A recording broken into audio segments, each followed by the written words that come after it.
All right, let's talk about some rain chances in the forecast on Thursday night, but let's start with the near term.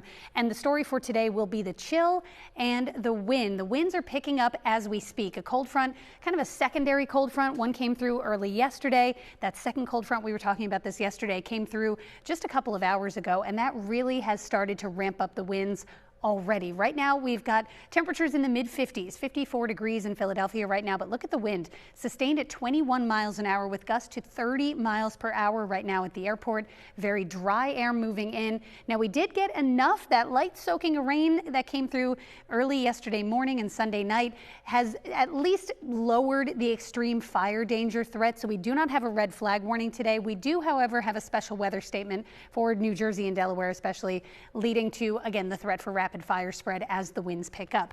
You can kind of see where the winds are coming from. There are some lake effect showers, rain, and even some snow showers in New York State. Those will likely stay north of us, but you will feel those winds of change today, and temperatures will go nowhere. We're starting off in the mid 50s, and that's where we'll stay. 55 degrees, blustery, colder, mostly sunny, but winds could gust as high as 30, even 35 miles an hour. So you may come home from work and you're going to ask, where is my trash can? It might be down in your neighbor's yard, or at least the lid flying off if it's not secured. Morning wind gust to 30.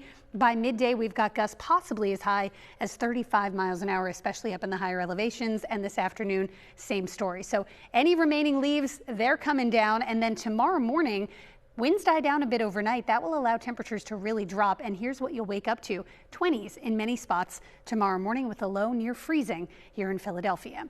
It is a dry day today. It's blustery, it's chilly, but I don't expect that any of those lake effect showers will get down into our area. Running this into tomorrow, another full day of sunshine. The winds are a little bit lighter tomorrow, so not quite as blustery, but it is very chilly. You will need the coats. And then on Thursday, the clouds start to increase from southwest to northeast. 2 p.m. it's just cloudy. Heading out to the Eagles game, you can see showers creeping in. A lot of this will stay away until the overnight hours, but we do have some at least light rain possible through late Thursday evening and then possibly overnight into Friday morning. The heaviest should stay south, and then this will clear out early on Friday. So you may want to bring the poncho just in case. A couple of showers are likely, especially toward the second half of the Eagles game on Thursday night. Showers by maybe 10 o'clock to midnight. Otherwise, it's cloudy and chilly with temperatures only in the 40s. And your temperature trend, we are working our way back up. Tomorrow will be the coldest. Morning low near freezing, highs only in the low 50s. Same story Thursday. We are back to the 60s by the weekend, and your next weather 7-day forecast brings the sunshine back as well. So we do get another chance for rain. It's another overnight event, really, Thursday night into Friday morning. Clouds then break for sun on Friday, and we're back to the 60s, and it's mostly sunny through the weekend.